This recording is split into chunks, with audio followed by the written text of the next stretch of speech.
트럼프 미국 대통령이 한국이 미국보다 관세가 4배나 높다고 주장했습니다. 미국과 우크라이나 광물 협정에 임박했다는 전망도 밝혔는데요.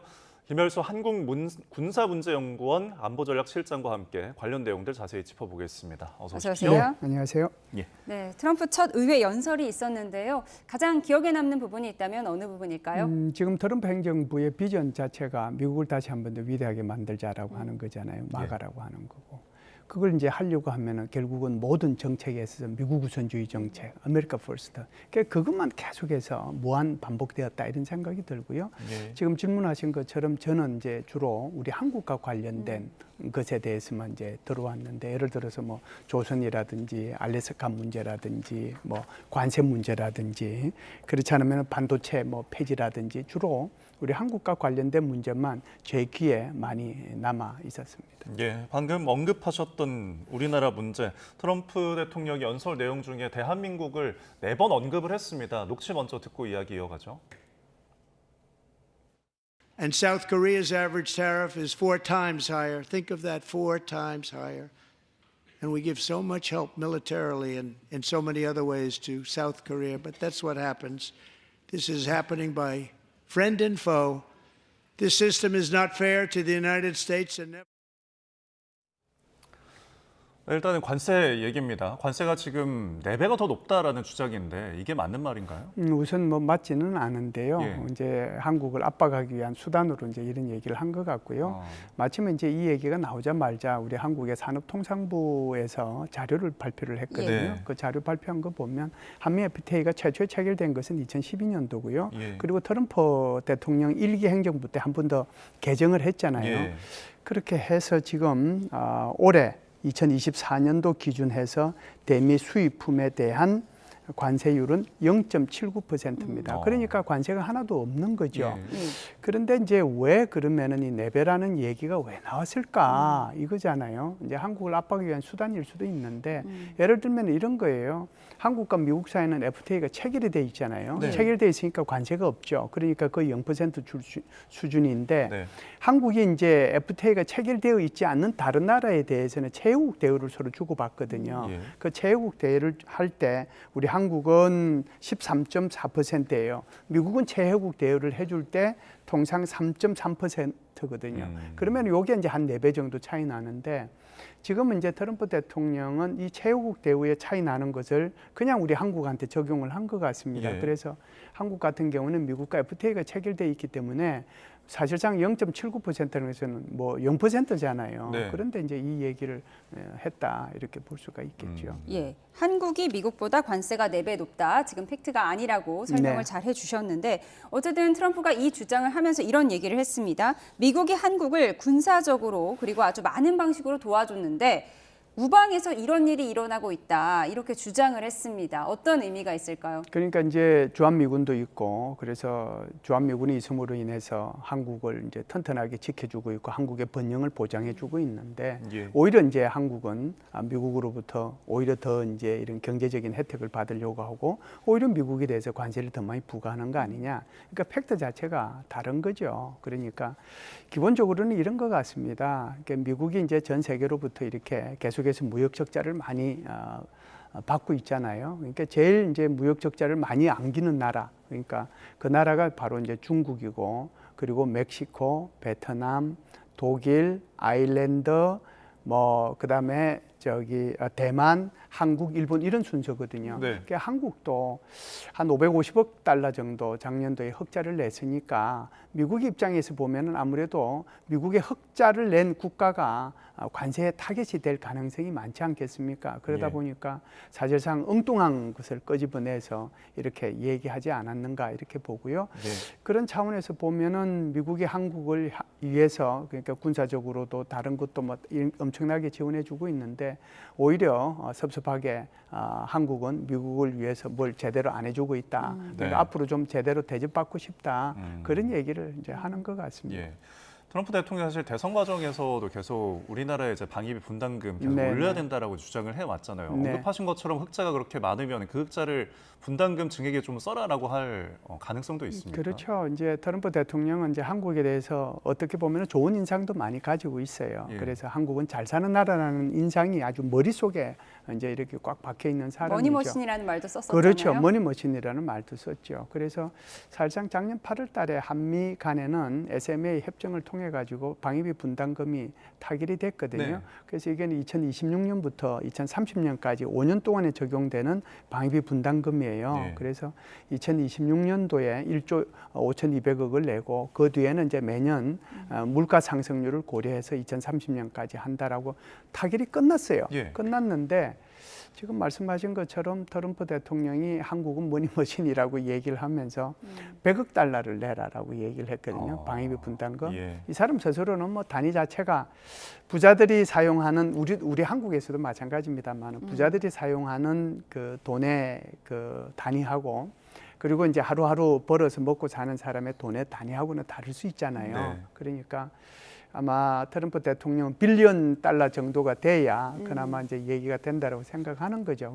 100억 달러면은 뭐 지금 이제 환율에 따라서 좀 다르긴 한데 어찌됐든 뭐 14조 정도 되면 네. 원래 타결했던 것이 9배 정도 되는 거잖아요. 예. 그 정도를 요구하는데 사실상 그 정도 요구하면 이 주한미군의 전체 운영비의 뭐 몇 배에 해당되는 거니까 그것은 뭐 이미 제가 볼 때는 타결은 됐고 예. 그리고 이제 협상에 뭐 여전히 있다라고 이제 열어놓는 건 좋을 것 같은데요. 예. 한 가지 이제 추가적으로 말씀을 드리면은 콜비라고 미 국방부의 정책 차관으로 이제 이번에 임명될 사람이 어제 청문회를 했거든요. 청문회 할 때 이렇게 물어봤어요.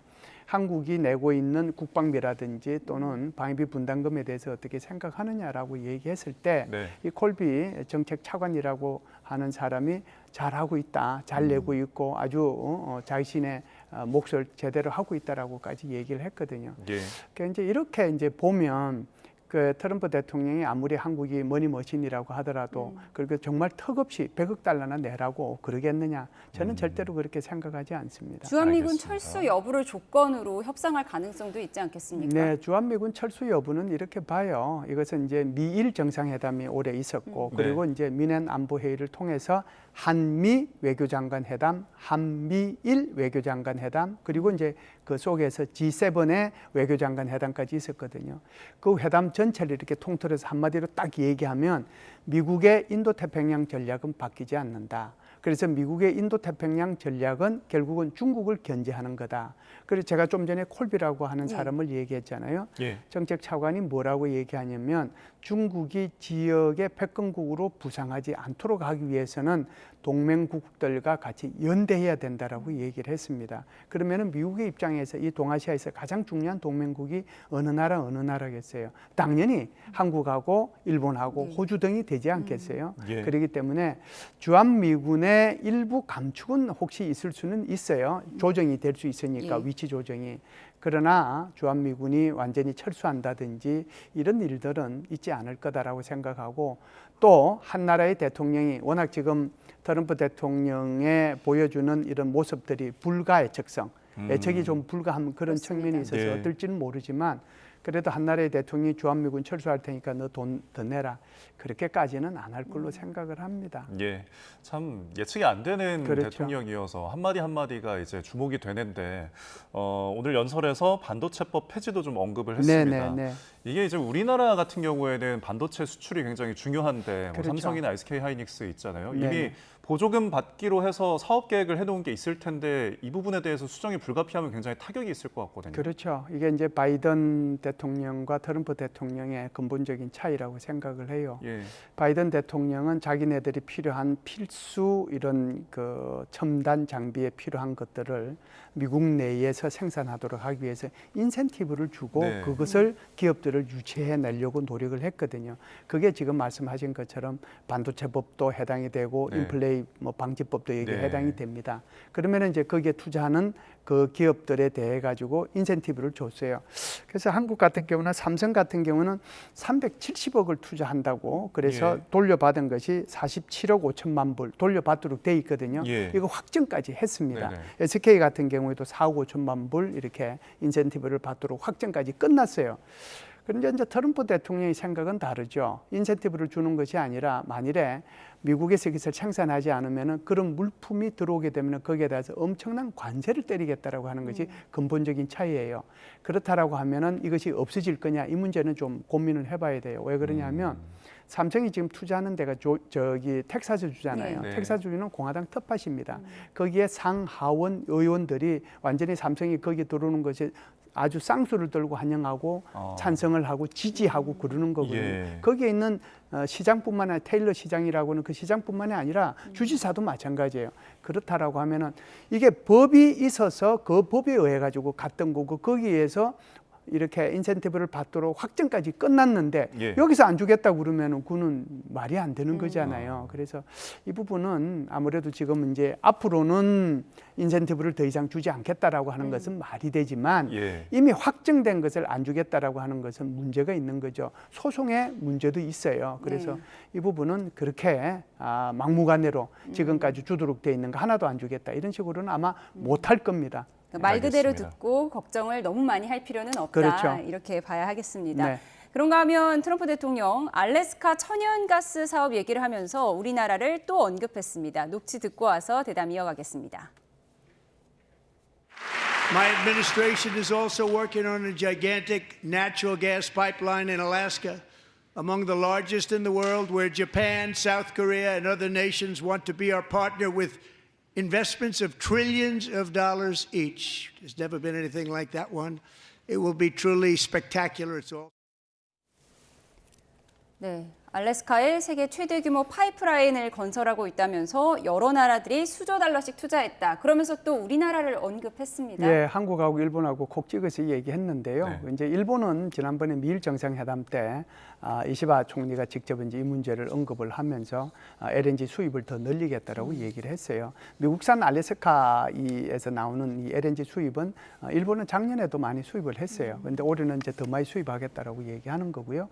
한국 같은 경우에도 이번에 두 팀이 이제 갔는데 한 팀은 한국 이제 국회의원들로 구성된 팀이 하나 갔었고 하나는 이제 우리 안덕건 이제 산자부 장관이 갔거든요. 가서 예. 이제 사실상 미국에 있는 이런 관련 있는 인사들하고 만나가지고 두 가지 얘기를 했습니다. 하나는 미국이 지금 알래스카에서 이렇게 개발하고자 하는 LNG 또는 가스 여기 개발하는데 우리가 같이 투자를 하겠다라고 얘기를 한 거고요. 예. 두 번째는 그곳으로부터 생산되는 LNG를 우리 한국에서 수입하겠다. 이 두 가지를 얘기했거든요.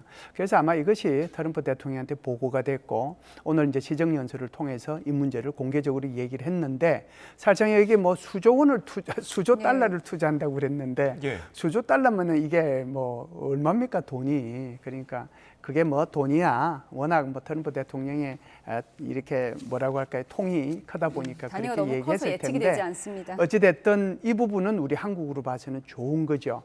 미국하고 같이 여기에 예. 대해서 투자를 하고 또 우리가 수입하겠다라고 얘기를 해줬으니까 예. 그거로 봐서는 이제 미국으로 봐서도 고민이 될 거예요. 뭔가 압박도 해야 되는데 한국하고 조선 사업도 이렇게 협력도 해야 되고 예. 또 이 부분도 또 협력해야 되고 하는 그런 문제가 있어서 한국이 잘 준비해서 미국의 협상팀하고 협상을 하면 뭐 소개의 성과도 거둘 수 있겠다는 생각은 합니다. 그럼 이렇게 에너지 수입이 지금 미국과의 그 수출입 불균형에 대한 부분에 대해서 좀 어떤 카드가 될 수 있을까요? 예, 카드가 뭐 될 수는 있죠. 이것 예. 가지고 이제 협상을 해야 되니까. 그러니까 이것만 가지고 다 우리 뭐 550억 달러 넘는 그걸 다 이렇게 상쇄할 수 있는 거는 아니거든요. 예. 결국은 이제 우리가 해야 될 일은 몇 가지가 있는데요. 민간에서 해야 될 일도 있고, 그다음에 이제 국가 차원에서 해야 될 일도 있습니다. 민간 차원에서는 결국은 이제 지금 TSMC 같은 거는 1,000억 달러를 더 투자하겠다고 그랬잖아요. 그러면 예. 이제 한국의 SK나 또는 뭐 삼성이나 현대에서 얼마만큼 투자 이력이 있을지 모르지만 어찌 됐든 그걸 묶어서 우리 한국으로 봐서는 뭐 한 기업만 할 수도 있지만 예. 이제 국가가 이렇게 중재자가 돼서 묶어 가지고 어느 정도 투자하겠다라고 이렇게 발표하는 것이 좋지 않겠는가라고 생각을 하고요. LNG만 수입해 가지고는 안 됩니다. 그래서 미국산 무기 체계, 뭐 미국의 항공기, 미국의 공유들 이런 것들이 우리가 이렇게 좀 이제 제시할 수 있는 것들을 묶어 가지고 네. 이렇게 이제 패키지 딜로 아마 딜을 하면 뭐 괜찮지 않을까라고 생각합니다. 예. 지난주에 트럼프 대통령과 우크라이나 젤렌스키 대통령의 정상회담이 큰 화제가 됐습니다. 이례적인 파국을 맞았는데 오늘 연설에서 보면 이번 주에 핵심 광물과 히토류의 미국 내 생산을 극적으로 확대하는 역사적 조치가 있을 것이다. 이런 얘기를 했습니다. 어떻게 이 협정이 어떻게 된다는 뜻이죠?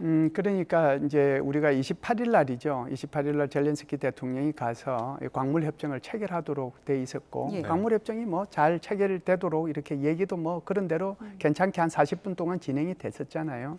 마지막 10분에 이제 설전이 이제 있었는데 서로가 양보하지 못하는 상황 속에서 아주 무례한 말들이 서로 오가는 그런 상황이 생겼죠. 그래서 네.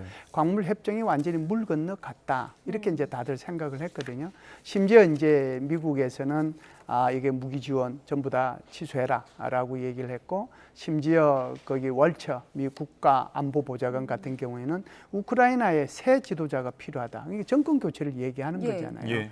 게다가 이제 재무부 장관 같은 경우에도 내 지금 책상 위에는 광물 협정이라는 게 없다 이렇게 얘기했단 말이죠. 그런데 이제 젤렌스키 대통령이 돌아가고 나자 말자 바로 예. 나는 이제 이 협정에 서명할 준비가 다 돼 있다라고 얘기하면서 편지를 직접 보낸 것 같아요. 네. 그래서 트럼프 대통령이 이 편지를 직접 공개를 했고 광물 협정이 곧 체결될 거다라고 얘기를 했기 때문에 제가 볼 때는 이제 그렇게 멀지 않은 시간에 체결될 가능성도 있겠다 이렇게 봅니다. 그러면 그 광물 협정이 체결이 되면 그 다음에 저희가 기대하는 것은 우크라이나와 러시아의 전쟁이 좀 종전 협상으로 가는 것인가라는 부분인데 가능성이 있어 보입니까? 그 가능성은 이제 일단은 이 광물 협정은 미국과 우크라이나 사이의 협정이고요. 예. 종전 협정은 우크라이나가 빠진 상태에서 미국과 러시아에 관한 협정이라고 볼 수가 있습니다. 여기에는 이제 세 가지의 큰 이제 핵심 이슈가 있는데 하나는 우크라이나의 안보를 어떻게 보장해 줄 것이냐 하는 문제가 있고 하나는 이제 영토 문제예요. 예. 우크라이나가 자신의 영토의 한 20%를 지금 뺏긴 상태지 않습니까? 예. 이 영토를 얼마만큼 다시 돌려받을 것이냐 하는 문제고요.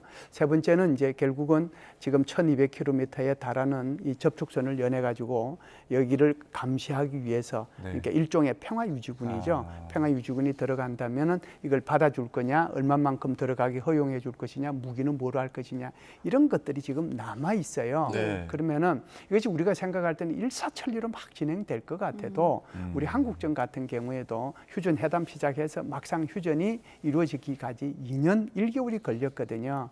그래서 지금은 이제 여기 광물 협정이 체결되었다고 해서 적극적으로 한두 달 내로 이렇게 이 종전 협정이 체결되리라고 저는 생각을 하지 않고요. 예. 6개월 내에 체결되어도 비교적 빨리 체결이 되는 거다 이렇게 저는 봅니다. 알겠습니다. 정상회담 당시에 트럼프 대통령 화나게 한 요인 중 하나가 젤렌스키의 복장 때문이다 이런 얘기도 네, 있었는데 네.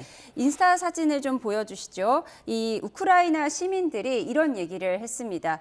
우리에게는 바로 이런 옷들이 수트, 정장이다라는 뜻입니다. 모두 정장 입으면 공격을 멈추나라고 하면서 군인과 의사, 구조대, 소방관들의 모습이 이렇게 차례로 담겨 있습니다. 사실 전쟁 상황에서 정장을 입는 것도 이상하지 않느냐 이런 분석도 있더라고요. 예, 젤렌스키 대통령이 이제 특징적으로 이제 그랬었죠. 네. 그러니까 사실상 이제 미국이 이제 수없이 지금까지 전쟁을 해왔지만 그 전쟁하면서 미국의 대통령이 군복 비슷한 거 입은 걸 거의 본 적이 없잖아요. 예. 그러니까 그는 이제 미국이다라고 보는 거고 지금 이제 우크라이나 같은 경우는 젤렌스키 대통령은 지난 3년 동안에 거의 군복 차림이었어요. 지금 이제 전쟁용 복장이죠. 이제 저게 군복이라고 딱 이제 특정 짓기보다는 그랬는데 그렇게 이제 복장을 입고 있었는데 그걸 가지고 지금 이제 시비를 거는 거였잖아요. 네.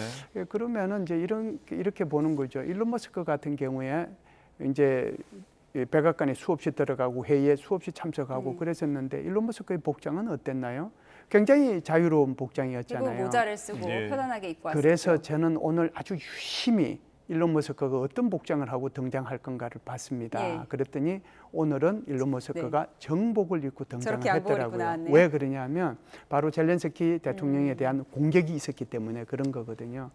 그래서 저 부분은 좀 양해할 부분은 서로 있겠다 하는 생각은 들어요. 예. 사실 우크라이나에서도 지금 이제 정장과 관련된 그 부분들에 대해서 또 벤스가 그 부통령 사진을 올려가지고 또 응수하기도 했는데 이런 논란들은 어떻게 보세요?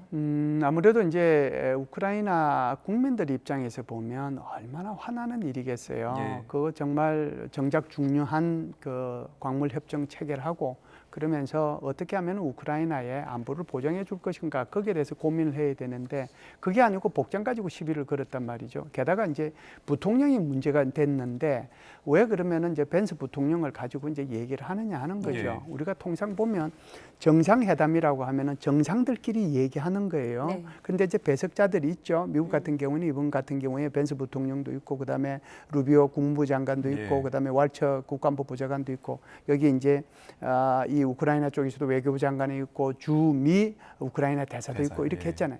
이 사람들은요 그냥 배석만 하는 거예요. 질문했을 때 아니 내가 잘 몰라요. 예를 네. 들어서 내가 대통령인데 국무부 장관이 이게 어떻게 되는 거예요? 예를 들면 이렇게 질문했을 때 답변만 하는 거예요. 그런데 지금 여기에 벤스라고 하는 사람은 부통령인데 약간 이제 1984년생이죠. 이 사람이 그냥 중간에 들어가서 얘기를 한 거거든요. 네. 외교를 얘기하고 무례하다고 얘기하고 감사해야 된다고 얘기하니까 그것을 지켜본 우크라이나 국민은 어떨까요? 네. 만일 그런 상황이 우리 한국하고 미국 사이에 있었다라고 하면 대한민국은 어떨까요, 지금? 그러니까 그걸 생각해 보면 조금 이해할 부분은 있는데 그래도 지금 전쟁 중인 우크라이나를 미국은 이해할 필요가 있고 예. 또 우크라이나 사람들은 또 미국이 그렇게 지금 우크라이나에 대해서 지원하고 이런 방향으로 가는데 좀 이렇게 미국을 지원해 줘야 되는 그런 차원에서 서로가 좀 자제할 필요는 있겠다. 이런 생각은 합니다. 알겠습니다. 국제 문제들 함께 짚어봤습니다. 김열수 군사문제연구원 안보전략실장과 함께했습니다. 오늘 말씀 고맙습니다. 고맙습니다. 감사합니다.